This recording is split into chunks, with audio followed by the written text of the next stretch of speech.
इस प्लेलिस्ट में हम प्यारे बच्चों NCERT exercise 12.1 chapter linear programming का क्वेश्चन नंबर 2 देखेंगे।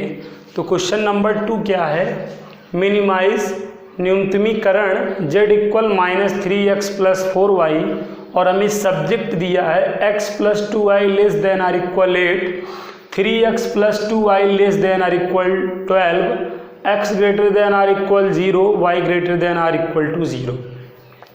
तो हमें बेटा मिनिमाइज करना है, न्यूनतमीकरण करना है। तो हम बेटा फर्स्ट ऑफ ऑल जो करते हैं, हमें फर्स्ट ऑफ ऑल क्या करना होता है बेटा, गिवन इनइक्वालिटी को इक्वालिटी में कन्वर्ट करना होता है। दी गई असमीका को हमें समीकरण में परिवर्तित करना होता है। तो इसके लिए हमें इनइक्वालिटी का साइन, असमीका का साइन हटा के इक्वल टू का साइन लगाना होता है। तो बेटा हम इक्वल टू का साइन लगा लेते हैं। ये देखिए इस तरह हमें इक्वल टू का असमीका के साइन को हटा के इक्वल टू का साइन लगा लेना होता है। और यहाँ पर आप देखिए लाइन ax + by = c के फॉर्म की है, ये वाली लाइन भी और अगली वाली लाइन भी।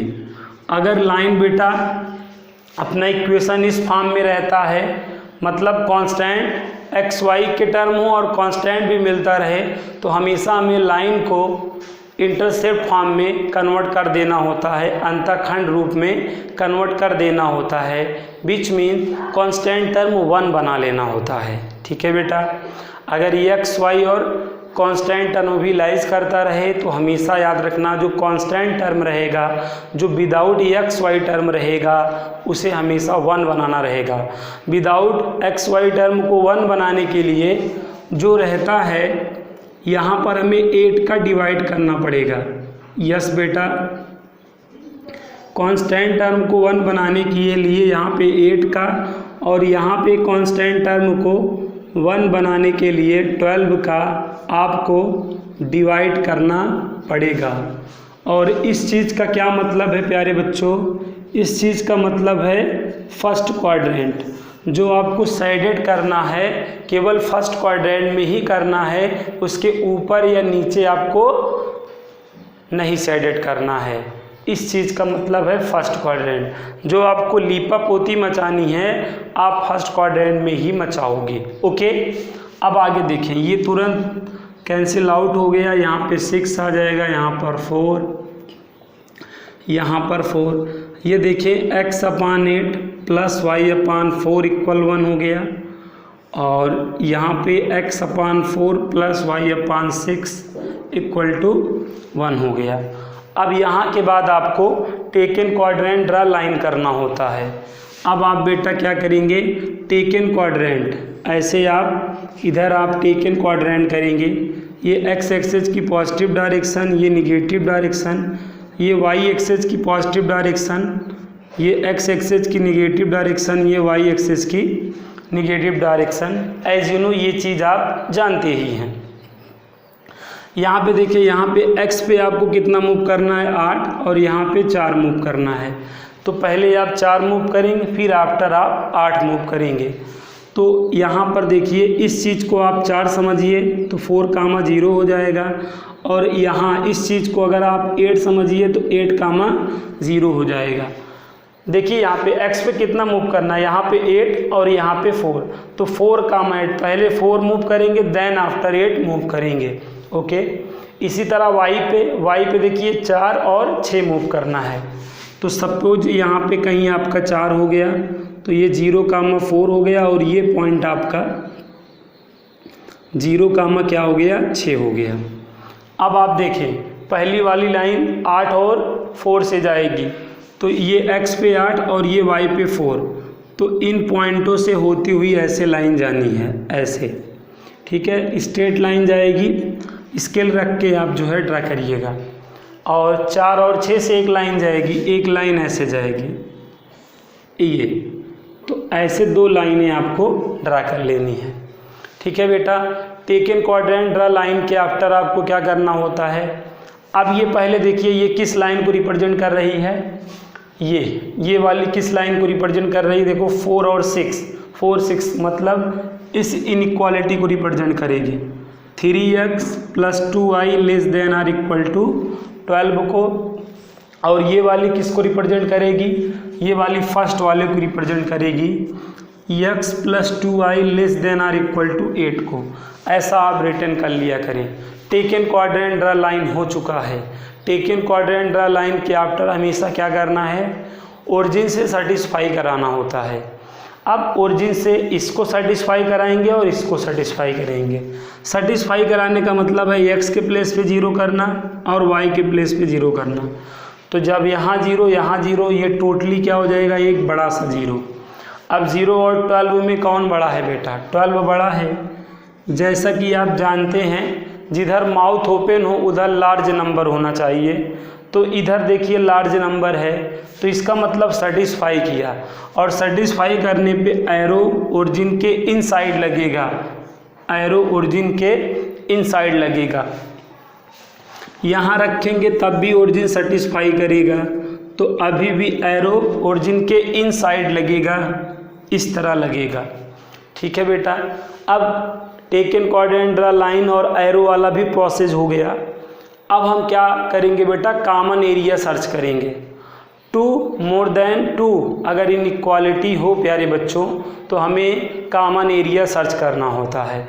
और how to search common area, common area कैसे सर्च करेंगे बेटा, जितनी भी लाइनें आपने ड्रॉन की हैं, जितनी भी लाइनें आपने ड्रॉन की हैं उनकी एरो जिस रीजन में पड़ेंगी वही हमारा कॉमन रीजन कहलाएगा। अब ये एरो यहाँ तक के रीजन को कवर कर लिया, ये एरो ऐसे ऐसे ऐसे ऐसे हर रीजन में लगेगा। ऐसे इस एरो को भी हर रीजन में लगाते चलो, जैसे यहाँ पे लगा है, यहाँ यहाँ यहाँ यहाँ। तो आपने एरो किया, जितनी लाइनें थी सब पे एरो किया, तो 2 लाइनें थी, दोनों लाइनों की एरो कहाँ इंटर की, कहाँ लाइज की, देखें यहाँ लाइज की कि नहीं, अन्य जगह अंदर बाहर है। जैसे यहाँ पे अंदर बाहर है, यहाँ पे भी अंदर बाहर है, यहीं पे तो अंदर लाइज की बेटा। तो जहाँ जितनी भी लाइनें हैं उनकी एरो जिस एरिया में लाइज करेंगी वही आपका फीजिबल रीजन होगा, वही आपका सलूशन रीजन होगा। तो यहाँ पे आपका सलूशन रीजन ये हुआ बेटा, ये। अब आप क्या करेंगे बेटा, ऐसे यूँ आप साइडेड ऐसे कर लेंगे, ठीक है, ऐसे आप जो है साइडेड कर देंगे चीज़ों को, ऐसे बेटा यूँ आपको साइडेड कर लेना है। ऐसे अपनी पेन को घिस देंगे यूँ, ऐसे बेटा आपको साइडेड कर देना है। ठीक है, आई होप यहाँ तक की चीज़ें आपको क्लियर हो गई होंगी। अब यहाँ के बाद बेटा, यहाँ के बाद आपको टेबल लेना होता है, और टेबल में आपको क्रिटिकल पॉइंट और जेड की वैल्यू रिटर्न करनी होती है। और क्रिटिकल पॉइंट क्या होते हैं आपको ऑलरेडी बता रखा हूँ मैं, एक बार आप फिर से समझिएगा। ये रीजन कैसा है, क्लोज रीजन है। क्लोज रीजन बेटा यहाँ पे बाउंडेड रीजन कहलाता है, तो ये आपका बाउंडेड रीजन है। ठीक है, अगर यही यहाँ पे बना होता तो ओपन रीजन होता, और ओपन रीजन यहाँ पे अनबाउंडेड रीजन कहलाता। ठीक है, अनबाउंडेड के लिए एक लाइनें और आपको ड्रा करनी पड़ती है, मतलब जेड के लिए भी लाइनें ड्रा करनी पड़ती है। बट अगर बाउंडेड रीजन है तो केवल आपको इनइक्वालिटी के लिए ही लाइनें ड्रा करनी पड़ेगी। बट अगर यही ओपन रीजन होता, अनबाउंडेड रीजन होता, तो आपको प्यारे बच्चों जेड के लिए भी लाइन ड्रा करनी पड़ती। इसी बात को आपको याद रखना पड़ता है। अगर बाउंडेड रीजन होता है तो जेड के लिए लाइन आपको नहीं ड्रा करनी पड़ती है, और अगर अनबाउंडेड ओपन रीजन होता है तब आपको जेड के लिए भी लाइन ड्रा करनी पड़ती है। ये बात याद रखिएगा। ओके बेटा, अब यहाँ पे देखें, ये जो आपका बाउंडेड रीजन है इसमें इंटरसेक्ट पॉइंट ये है, ये है, ये है, ये है। तो इन चारों में देखिए, इसका कोऑर्डिनेट, इसका कोऑर्डिनेट, इसका कोऑर्डिनेट तो आपको मालूम ही है, लेकिन इसका कोऑर्डिनेट नहीं मालूम है। अब ये कोऑर्डिनेट आपको कैसे मालूम होगा, आप जानते हो जैसे एक लाइन x - y = 7 हो और एक लाइन x + y = 5 हो। अब इनको सॉल्व करोगे तो इनको सॉल्व करने पे एक्स वाई की जो वैल्यू आएगी इसी पॉइंट का तो कोऑर्डिनेट बनेगी बेटा। ये देखो कैंसिल हो गया, तो अगर अभी हम इसको सॉल्व करेंगे तो x की वैल्यू 6 आएगी और यहाँ पर 6 को रखेंगे तो y की वैल्यू -1 आएगी। तो ये जो 6, -1 है, ये दोनों लाइनें जहाँ पर मीट कर रही हैं इस पॉइंट को रिप्रेजेंट करेंगी। तो हमें ये पॉइंट आपको फाइंड करना पड़ेगा, क्योंकि ये पॉइंट आपका सीपी में आएगा। सीपी में कौन से पॉइंट आएंगे एक बार फिर से समझाता हूँ। जो हमारा बाउंडेड फीजिबल रीजन होगा उसके जो पॉइंट ऑफ इंटरसेक्शन होंगे वही हमारे सीपी कहलाते हैं, क्रिटिकल पॉइंट कहलाते हैं। तो देखिए ये है, ये है, ये है, ये है। अब हमें इसका कोऑर्डिनेट 4,0, इसका कोऑर्डिनेट 0,0 और इसका कोऑर्डिनेट 0,4 और ये वाला कोऑर्डिनेट क्या है, मिसिंग है। तो बगैर ये कोऑर्डिनेट फाइंड किए आप टेबल नहीं लेंगे। तो चलिए पहले इसको हम फाइंड आउट करते हैं। ये कैसे फाइंड आउट होगा, ये इक्वेशन और ये इक्वेशन आप सॉल्व करोगे। मतलब आपको x + 2y = 8 को ये इक्वेशन फर्स्ट समझिएगा, और अगला क्या है 3x + 2y = 12, ये आपका इक्वेशन 2 है। इन इक्वेशनों को सॉल्व करिए, इससे जो x y की वैल्यू आएगी यही पॉइंट हो जाएगा, ठीक है ना। तो अब यहाँ पे इसको सॉल्व कर लेते हैं। सॉल्व करने का मतलब x और y की वैल्यू फाइंड आउट करना। अब अगर इसको मैं सब्ट्रैक्ट कर दूँ तो y से y देखो कैंसिल हो जाएगा। यस बेटा, अगर इक्वेशन 1 और 2 को सब्ट्रैक्ट कर दिया जाए तो y से y तो कैंसिल, 2y से +2y से -2y कैंसिल हो जाएगा, और यहाँ पे -2x इक्वल क्या मिलेगा, -4 मिलेगा, और ये आपका x इक्वल +2 आ जाएगा। x इक्वल +2 आ जाएगा, ये वैल्यू उठा के यहाँ रख दो। जब यहाँ रख दोगे 2 + 2y बराबर कितना आ जाएगा 8, 2y बराबर 8 - 2 हो जाएगा, और 2y बराबर कितना मिलेगा 6, 2 × 1 = 2, 2 × 3 = 4। तो y की वैल्यू कितनी आ गई बेटा 3 आ गई। तो यहाँ पे x, y पॉइंट क्या आया 2, 3। मतलब ये जो पॉइंट है बेटा, ये पॉइंट आपका 2, 3 हो गया है। तो यही पॉइंट देखिए, आप सबका नेम रख सकते हैं, सभी पॉइंटों का नेम रख सकते हैं। जैसे इसको A, B, C, D, E सारे पॉइंट का नेम आप रख दीजिए। तो बेटा देखिए, अब आपको C वाले पॉइंट का भी कोऑर्डिनेट आ चुका है। तो अब यहाँ के बाद हम टेबल बनाएंगे। यस बेटा, अब हम यहाँ पे टेबल बनाएंगे। अब एक में हम टेबल बनाएंगे, यहाँ पर टेबल बनाएंगे, ठीक है ना। यहाँ पे टेबल बना लेंगे हम। यहाँ पे हम CP लिखेंगे। CP का मतलब x, y से होता है, और z इक्वल क्या गिवन है, रिटर्न कर लें -3x + 4y। यहाँ पे ध्यान दीजिएगा कितने पॉइंट हमारे बेटा CP कहलाएंगे। यहाँ पे ध्यान दे, पहला ओरिजिन है CP में 0, 0। अगला A वाला पॉइंट है, A वाला पॉइंट 4, 0। फिर C वाला पॉइंट आएगा 2, 3, और D वाला पॉइंट आएगा 0, 4। जो हमारे फीजिबल रीजन के पॉइंट ऑफ इंटरसेक्शन होंगे वही हमारे क्रिटिकल पॉइंट कहलाएंगे। तो देखो कौन कौन है, O, A, C, D, ये चारों पॉइंट आएंगे। ये सारे पॉइंट नहीं आए, इन पॉइंटों को छोड़ दीजिए। अब देखिए 0, 0, x की वैल्यू 0, x की वैल्यू 0, y की वैल्यू 0, तब तो यहाँ 0 ही आएगा। अब 4 रखिए तो यहाँ पे क्या हो जाएगा -12 आ जाएगा। जब आप 2, 3 रखेंगे -6 + 8 हो जाएगा। यहाँ पे देखें, जब ये -6 + 12 हो जाएगा। यस बेटा, यहाँ पे रखेंगे तो यहाँ पे देखो 2 रखेंगे -6 हो जाएगा, और 3 रखेंगे 12 हो जाएगा, +12 -6 तो यहाँ पे 6 ही आएगा, और 4 रखेंगे तो 16 आएगा। यस बेटा, हमें क्या करना है, मिनिमाइज़ करना है, न्यूनतमीकरण करना है। तो सबसे छोटी वैल्यू क्या है, यस बेटा, सबसे इसमें टेबल में सबसे छोटी वैल्यू क्या है, सबसे छोटी वैल्यू देखो -12 है। 0 से भी छोटा -12 होता है। तो ये आपकी मिनिमम वैल्यू निकल गई। यहाँ पे मिनिमम और न्यूनतम आप रिटेन कर दें, ठीक है। और अगर यहाँ पे अधिकतमीकरण की बात की होती, मैक्सिमाइज की बात की होती, तो ये आता कौन, ये बेटा, ये आपकी मैक्सिमम वैल्यू हो जाती, अधिकतम वैल्यू हम यहाँ पे अधिकतमीकरण यहाँ पे लिख सकते थे। ये आपका क्वेश्चन नंबर 2 बेटा कंप्लीट हो चुका है। आइए अब हम क्वेश्चन नंबर 3 देख लेते हैं। यह क्वेश्चन नंबर 3 भी इसी तरह ही है। क्वेश्चन नंबर 3 भी आप इसी तरह सॉल्व कर सकते हैं, नो प्रॉब्लम। क्वेश्चन नंबर 3 आप ट्राई करिएगा, नहीं आएगा तो बताइएगा। क्वेश्चन नंबर 3 सेम है जैसे ही है, तो उसको हम छोड़ते हैं। क्वेश्चन नंबर 4 हम लोग सॉल्व करते हैं, ठीक है ना। क्वेश्चन नंबर 4 हम लोग देख लेते हैं, ध्यान से समझिएगा। क्वेश्चन नंबर 3 बेटा सेम एज है, इसलिए उसको आप इटसेल्फ ट्राई करिएगा। अब क्वेश्चन नंबर 4 क्या है, मिनिमाइज करना है। यस बेटा, क्वेश्चन नंबर 4 में मिनिमाइज करना है। क्या मिनिमाइज करना है, z इक्वल, ध्यान दीजिएगा, z इक्वल 3x + 5y, ठीक है।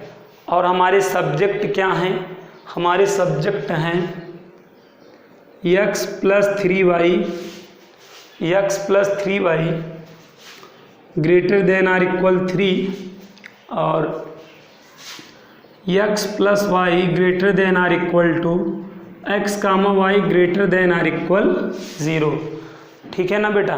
ध्यान से समझिएगा, बहुत ही प्यारा क्वेश्चन है। तो x + 3y ≥ 3, x + y ≥ x। हाँ, तो चलिए अब इसको सॉल्व करते हैं। तो यहाँ पर देखिए, इसका मतलब तो फर्स्ट क्वाड्रेंट ही है, जो हमको साइडेड करना है फर्स्ट क्वाड्रेंट में करना है। सबसे पहले क्या करना होता है, इनइक्वालिटी को इक्वालिटी में करना होता है, असमीका को समीकरण में परिवर्तित करना होता है। आफ्टर कांस्टेंट को 1 बनाना होता है, इसलिए 3 का यहाँ पे 3 का और वहाँ पे 2 का हमें डिवाइड करना पड़ेगा। लाइक ऐसे, यहाँ पर आप ध्यान दें, x/3 + y/1 = 1 आ गया, x/2 + y/2 = 1 आ गया। अब हम प्यारे बच्चों टेकन क्वाड्रेंट ड्रा लाइन कर सकते हैं। ध्यान दें, यहाँ पर हम जो है टेकन क्वाड्रेंट ड्रा लाइन अब करने चल रहे हैं। ध्यान दें, यहाँ पे x पे 3 है और यहाँ पे x पे 2 है, ठीक है। तो x पे हमें 2 पॉइंट शो करने हैं, 2 और 3। सपोज ये हमारा 2 हो गया और ये हमारा 3 हो गया। यस बेटा, देखिए x पे 2 पॉइंट है, 3, 2, तो मतलब 2 और 3 इस तरीके से शो कर लीजिए। और y पे 1 और 2, तो यहाँ पर एक को आप थोड़ा सा 1 कर दीजिए, 0,1 और एक को 0,2, लाइक ऐसे कर लीजिए। पहली लाइन 3 और 1 से जाएगी, यहाँ 3 और 1, तो लाइक ये लाइन आपकी बनेगी, ऐसे चली जाएगी बेटा, ठीक है। फिर अगली लाइन क्या बनेगी, 2 और 2 से, मतलब ये लाइन आपकी ऐसे जाएगी। यस प्यारे बच्चों, ऐसे जाएगी। ये किसको रिप्रेजेंट कर रही है, इसको, x + y ≥ 2 को। और ये किसको रिप्रेजेंट करेगी, ये वाली लाइन, इसको, x + 3y ≥ 3 को। यहाँ के बाद बेटा क्या करना है, ओरिजिन से सेटिस्फाई कराना होता है। यहाँ करूँगा नहीं करेगा, डिससेटिस्फाई करेगा, एरो बाहर साइड लग गया ना, 0 यहाँ पे आएगा ना, यहाँ पे 0 आएगा और यहाँ पे 2, 0 और 2 में कौन बड़ा है, 2 बड़ा है। अगर ये 2 बड़ा है ना, ये लालू अंकल हमेशा किधर होने चाहिए, जिधर माउथ ओपन है, तो यहाँ पे उल्टा हो गया। और ये भी नहीं सेटिस्फाई करेगा, तो यहाँ पे भी एरो बाहर साइड लगेगा।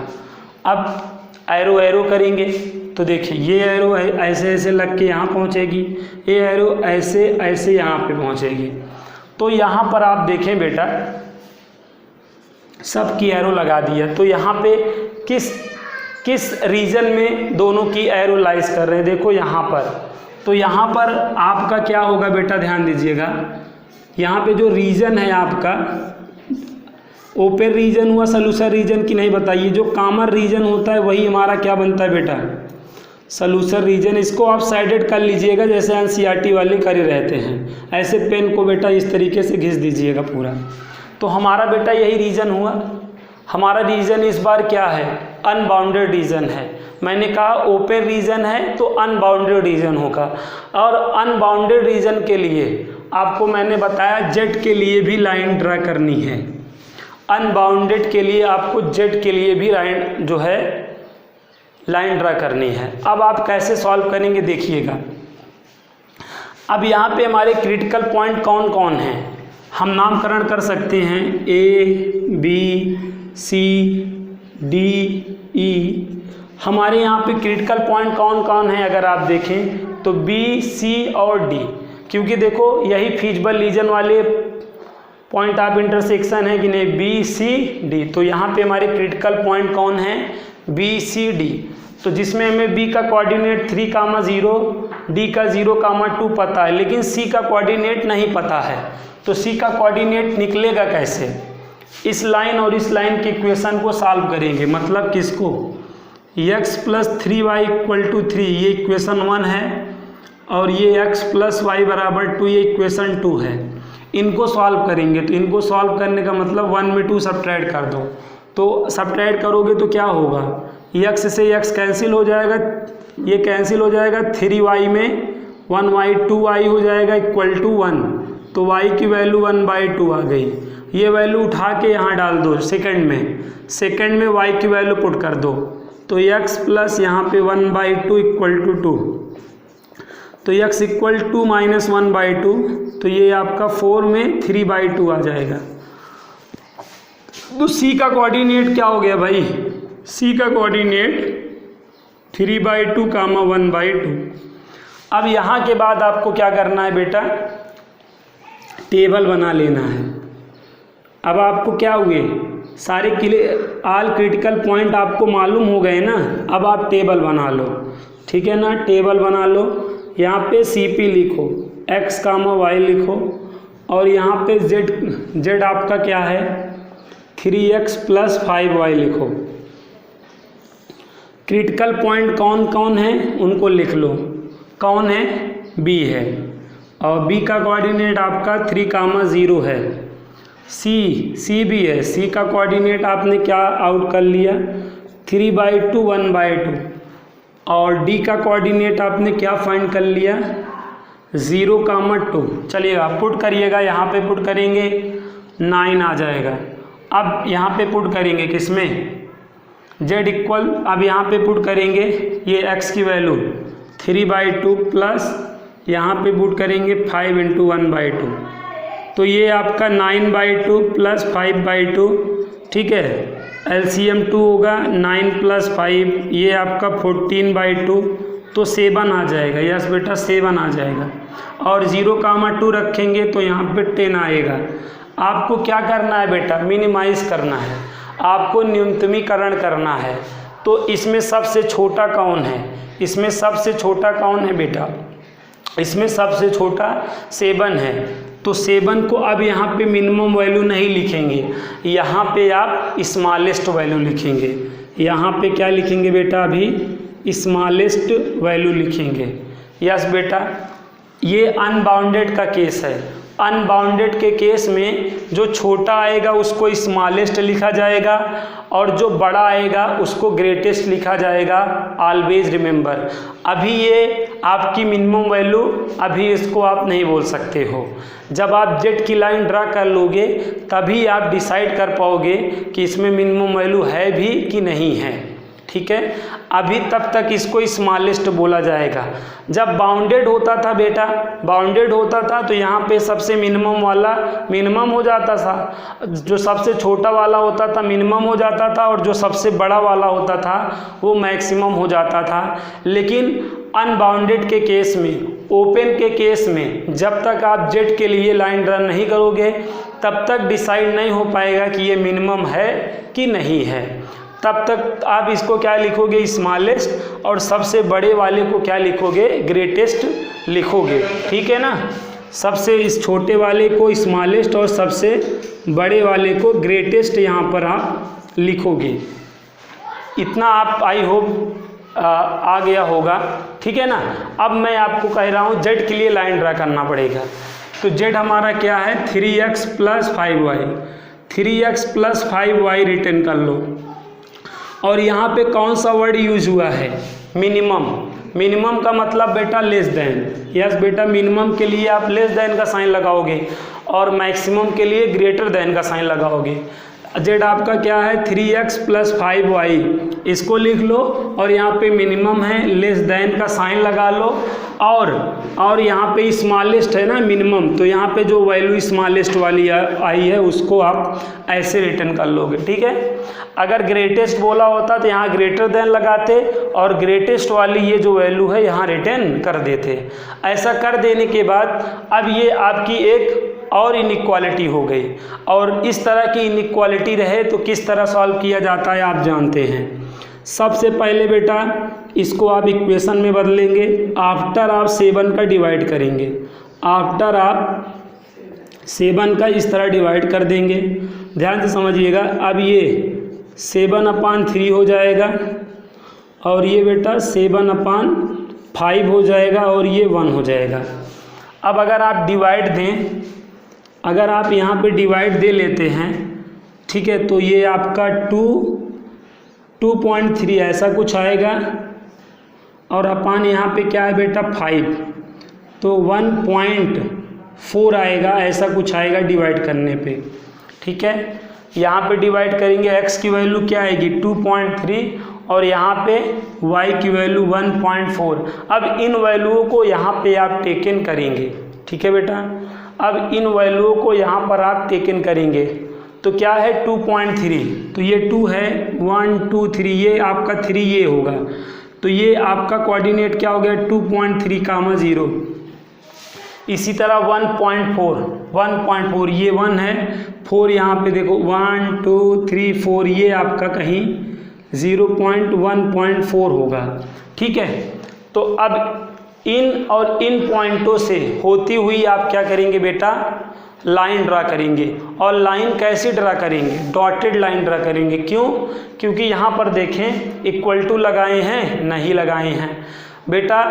इक्वल टू रहेगा तो क्लोज इंटरवल होगा और क्लोज इंटरवल पे डॉट मतलब जो है डार्क लाइन ली जाती है, लेकिन यहाँ पर केवल लेस देन और ग्रेटर देन यूज होता है जेड के लिए, इसीलिए केवल आपको डॉटेड लाइन ड्रा करनी है।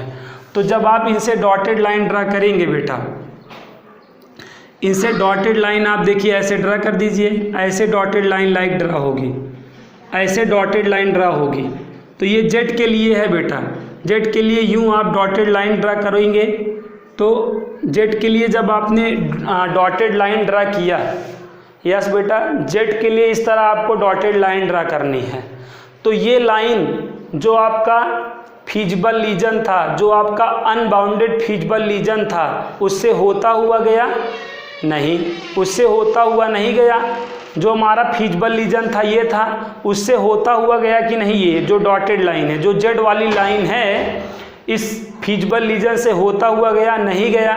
तो अगर होता हुआ गया होता तब बेटा, तब आपको मैक्सिमा या मिनिमा वैल्यू नहीं मिलती, ठीक है। यहाँ पे देखो ये जेड के लिए कोई भी कॉमन पॉइंट है नहीं है। अगर नो कॉमन पॉइंट बेटा जेड के लिए हम लाइन ड्रा करें और वो आपका जो आंसर आया रहे, आपका जो अनबाउंडेड फीजिबल रीजन आया रहे, उससे इंटर ना करे, उसके आउट इंटर करे, तब बेटा जो आपकी स्मॉलेस्ट वाली वैल्यू होगी, जो स्मॉलेस्ट वाली वैल्यू है वही आपकी मिनिमम वैल्यू बन जाएगी, ठीक है। तो बेटा अनबाउंडेड के केस में हम मिनिमम और ग्रेटेस्ट मतलब मिनिमम और मैक्सिमम वैल्यू कैसे टेल करेंगे, हमेशा याद रखिएगा। जेड की लाइन हम ड्रा करेंगे, जेड के लिए लाइन ड्रा करेंगे, जेड के लिए लाइन ऐसे ड्रा करेंगे। तो यहाँ पे जो आपका सबसे छोटा रहेगा उसको स्मॉलेस्ट लिखेंगे और जो सबसे बड़ा रहेगा ग्रेटेस्ट लिखेंगे। यहाँ पे मिनिमम बोला रहेगा, मिनिमम का साइन लेके इस तरीके से हम जेड के लिए डॉटेड लाइन ड्रा करेंगे, जेड के लिए डॉटेड लाइन ड्रा करेंगे। अगर ये डॉटेड लाइन यहाँ के जो आपका आंसर आया है उसके अंदर से जाएगा तब तो नो मैक्सिमा नो मिनिमा, मतलब कोई भी पॉइंट पे आपको मैक्सिमा मिनिमा वैल्यू नहीं मिलेगी। लेकिन अगर बाहर से जाएगा, उसके जो आंसर आया है उसको पार करता हुआ नहीं निकलेगा, ऐसे धीमे से उसके आरी बगल से निकल जाएगा, तब आपका जो सबसे छोटा होगा वही आपकी मिनिमम वैल्यू हो जाएगी। तो यहाँ पे जो जेड के लिए मैंने लाइन लिया वो देखिए इस फीजिबल रीजन से अंदर नहीं आ रहा है, इसलिए जो छोटी वाली वैल्यू है यही आपकी मिनिमम वैल्यू हो जाएगी। सपोज यही जो डॉटेड लाइन है ऐसे आ गई होती, अब ये देखो डॉटेड लाइन फीजिबल रीजन के अंदर चली गई कि नहीं। अब अगर ये डॉटेड लाइन, ये जेड वाली लाइन फीजिबल रीजन के अंदर चली जाए तो आप यहाँ पे कहोगे कोई भी मैक्सिमा और मिनिमम वैल्यू नहीं है। यस बेटा, तब आप कहोगे कोई भी पॉइंट के लिए आपको मैक्सिमम मिनिमम वैल्यू नहीं मिलेगी। तो आपको मैक्सिमम मिनिमम वैल्यू न्यूनतम या अधिकतम वैल्यू तभी मिलेगी जब ये जेड आपका बाहर रहेगा, मतलब जो फीजिबल रीजन आया है अनबाउंडेड उसके अंदर से नहीं जाएगा। ऑलवेज रिमेंबर, हमेशा याद रखो। और जेड के लिए लाइन आपको तभी लेनी है कब, जब आपका अनबाउंडेड रीजन होगा, तब आपको जेड के लिए भी लाइन लेनी होती है। इसीलिए ये इस टाइप के क्वेश्चन सबसे इम्पॉर्टेंट होते हैं। एक्सरसाइज और एग्जाम्पल में इस तरह के आपको 5 क्वेश्चन दिए हैं। 10 तो बाउंडेड वाले ही हैं, तो 10 में आपको कोई प्रॉब्लम नहीं है, आपको केवल अनबाउंडेड वाले में दिक्कत होती है। और अनबाउंडेड में जेड के लिए लाइन ड्रा करनी है। जेड के लिए लाइन ड्रा करो, अगर अनबाउंडेड फीजिबल जो आंसर आया था उसके अंदर से चला गया तब तो जान लो आपको कोई भी पॉइंट पे मैक्सिमम मिनिमम वैल्यू नहीं मिलनी है। और इस तरीके से बाहर से चला जाएगा तो जो सबसे छोटा रहेगा, जो सबसे स्मॉलेस्ट रहेगा वो मिनिमम होगा, और जो सबसे ग्रेटेस्ट रहेगा वो मैक्सिमम कहलाएगा। यहाँ पे बाहर से गया इसलिए ये आपका मिनिमम कहलाएगा। लेकिन अगर ऐसे चला गया होता या ऐसे चला गया होता जेड की लाइन, तो अब देखो कॉमन पॉइंट हो गए ना, नो कॉमन पॉइंट, तभी स्मॉल वाला मिनिमम वैल्यू और ग्रेटेस्ट वाला मैक्सिमम वैल्यू कहलाएगा। नो कॉमन पॉइंट, यस बेटा, नो कॉमन पे ही स्मॉल वाला क्या कहलाएगा बेटा, मिनिमम कहलाएगा। नो कॉमन पॉइंट पर ही जो ग्रेटेस्ट वाला है वो क्या कहलाएगा, मैक्सिमम कहलाएगा। ठीक है, नो कॉमन। बट कॉमन पे अगर कॉमन पॉइंट हो गया बेटा, कॉमन हो गया तो नो मिनिमा और नो मैक्सिमा। ऑलवेज रिमेंबर बेटा, हमेशा याद रखो। ठीक है, नो कॉमन पॉइंट, देखो डॉटेड लाइन का एक को पॉइंट इसके अंदर नहीं गया, तो नो कॉमन पॉइंट है तभी स्मॉल वाला मिनिमा कहलाएगा, ग्रेटेस्ट वाला मैक्सिमम। बट अगर कॉमन हो गया, यहाँ पर जब ऐसे ड्रा करेंगे तो बहुत सारे पॉइंट कॉमन नहीं हो जाएंगे, तब आपको कोई भी पॉइंट पे नो मिनिमा और नो मैक्सिमा मिलेगा। आई होप आप क्वेश्चन को अच्छे से समझ गए हैं। तो इस प्लेलिस्ट में इतना ही, मिलते हैं नेक्स्ट प्लेलिस्ट में। तब तक के लिए good bye and good day. Bye बच्चों।